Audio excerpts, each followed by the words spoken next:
Assalomu alaykum do'stlar. Bugun sizlarga Namangan viloyatida qilgan loyihamiz haqida qisqacha obzor ko'rsatamiz. Unutmang, uy odamga har doim sotilishi kerak, odam uyga emas.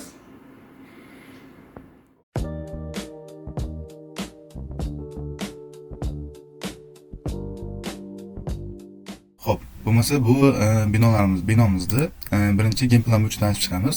Xo'p, game planda birinchi o'rinda общий plashadimiz 600 joyga to'g'ri kelyapti, ya'ni 600 metr kvadrat. Undan qurilish maydonimiz 280 metr kvadratga to'g'ri kelyapti. Mana bu burchakli qismimiz, ya'ni yo'lak qismimiz 220 kvadratga to'g'ri kelyapti.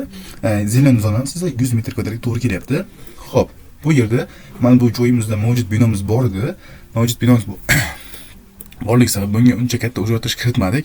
Mana bu yerda ham mavjud bino qurib qo'yilgandi. Ya'ni o'zgartirish kerak bo'lgan binolarimiz bor edi. Biz unga o'zgartirishlar kiritdik. Hozir birinchi o'rinda bularni bloklarga bo'lib olganmiz. Birinchi hozir mana bu blokdan boshlab ko'rsataman rabochkasini, keyin mana bu blokka o'tamiz.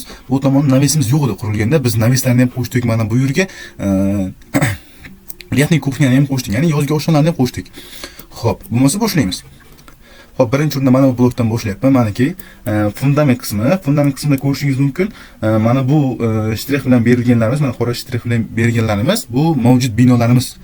Bizlar bunga mana bu qizil binoni ko'rib turishingiz mumkin. Mana shunaqa o'zgartirishlar kiritdik. Bu nima uchun bunaqa o'zgartirishlar kiritdik? Uni hozir planda birga ko'rib chiqamiz. Xo'p, mana endi planga o'tadigan bo'lsak, mana bu planimiz, planda yaxshilab tushuntiraman sizlarga. Xo'p, kiraverishda holdan iborat. Mana bu qismda biz mehmonlar uchun achadik. Mana bu tarafda. Ya'ni holdan kirganingizda yana hol, yana mehmonlar kirib, mana bu yerda ya'ni mehmonxonamizda, gastitsamizda bemalol kirib, joylashib, o'tirishlari mumkin. Bu tarafda esa nima, uyning egasi uchun adini mo'ljallar. Ya'ni kelgan mehmonlar bu tomonga aralashmaydi, ya'ni o'tilmaydi, hech qanaqa ta'sir bo'lmaydi, ko'rmaydi. Bu yerga bitta spalni qo'ydik. Kattalar uchun mana bu yerga ham kattalar uchun spalni qo'ydik. Mana bu yerga ham spalni. Bu yerda spalnisini detskiy qilsak ham bo'ladi. Buni qilganimizda afzallik taraf shundaki, kirganingizda koridor, ya'ni mehmonlar uchun ko'rinmaydi. Ichiga spalni tamomimizda kattalar uchun spalni joylashgan garderob birinchi o'rinda, keyin sanuzeldan iborat. Ya'ni bu yosh oila uchun ham juda qulay sharoitlarni o'ylab mo'ljallab qilganmiz. Xo'p, endi mana bu binomizni fasad qismidan boshlaymiz. Fasad qismi. Ya'ni bu tomonda tashqi ko'rinishi mana shunaqa shaklda bo'lyapti. Ya'ni zamonaviy klassik uslubda. Neoklassika. Balandligi 6650 bo'lyapti. Xo'p, sokil qismimiz esa 60 sm dan bo'lyapti. Sokilimiz. Mana. Xo'p, bu endi qancha material ketadi, ya'ni fasadga qancha adilganimizga qancha material ketishini yozib qo'yganmiz. Sokilimiz qanaqa rangda bo'lishi, mana qanaqa bo'lishi, qancha ketishi metr kvadratda albatta. Ya'ni krilsomiz, stenamizga ishlatilgan materiallarimiz, mana travertin berganmiz, ranglari, qancha ketishi hammasini ko'rsatib ketganmiz. Hatto mana karnizlarimiz ham bor. Mana karniz qismlarini ham ko'rsatib ketganmiz. Qancha material ketishlarigacha, qanaqa ranglar ishlatiladi mana. Ranglari hammasi metr kvadratda berilgan, ya'ni ustalar bemalol tushunadigan bo'ladi. Ya'ni siz ham ortiqcha xarajat qilmaysiz. U bizlar ko'rsatilgan bo'yicha olasiz, o'shanga moslab narxlarni to'g'rilab olasiz, ortiqcha xarajat ketmaydi sizlardan. Ya'ni ortiqcha pullar bo'lmaydi. Ya'ni ustalarga ham ko'p pul sarflamaysiz, ya'ni materialingiz ham ortiq bo'lmaydi. Hammasi ko'rsatiladi maniki. Xo'p, bu fasadning yon tomonlari bu. Mana bu ham orqa taraf ko'rinishi.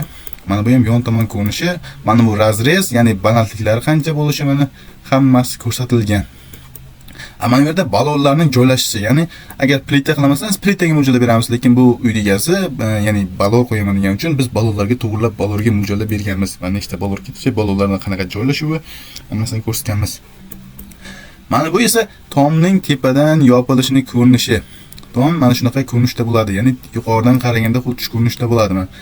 Bu problemimizning qatlamlari, nimalar qo'yiladi, nimalardan iborat, hamma qatlamlari beriladi. Hattoki mana profnarsimizning qancha ko'p ketishi. Xohlasangiz profnarsib qilishingiz mumkin, xohlasangiz shifr qilishingiz mumkin, ya'ni ob'yom bor. Ob'yomga mo'ljallab qancha shifr ketishini bittada ustiga chiqarib olib, ortiqcha shifr ishlatilmasa ham bo'ladi. Ya'ni bu cho'ntagingizga ham foyda bo'ladi.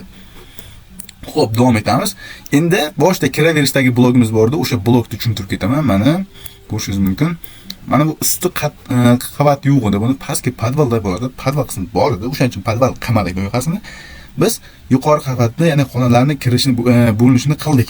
Bu yerda nimadan iborat? Bunday kirganimizda holdan o'ng tomonda mehmonxonadan iborat. Mehmonxona, ya'ni to'g'ri kirganingizda kuxnya, nima uchun kuxnya joylashtirdik? Mehmonxonalarga nimasi bo'lar? Ovqatlarni olib kelish tezroq va sifatliroq bo'lishi uchun kuxnyani bu tomonga joylashtirdik. Bu tomonga spani joylashtirdik. Nimaga? Mehmonlarimiz bemalol dam olib yotib ketishlari uchun spani joylashtirganmiz. Mana bu joyimiz navisdan iborat. Ya'ni katta navis. Bemalol xohlagancha mashina yoki boshqa narsalardan foydalansak ham bo'ladi bu tarafimizdan.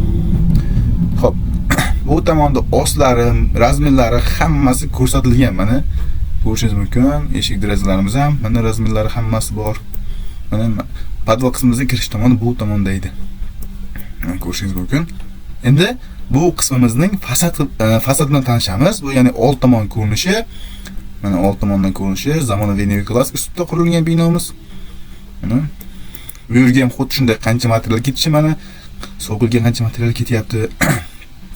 Devorga qancha material ketadi, ham travertin, nima, karnizlarga qancha ketadi, plastramizga qancha ketadi, hammasi kub metr kubda berilgan, ya'ni ko'rsatilgan metr kub orqali.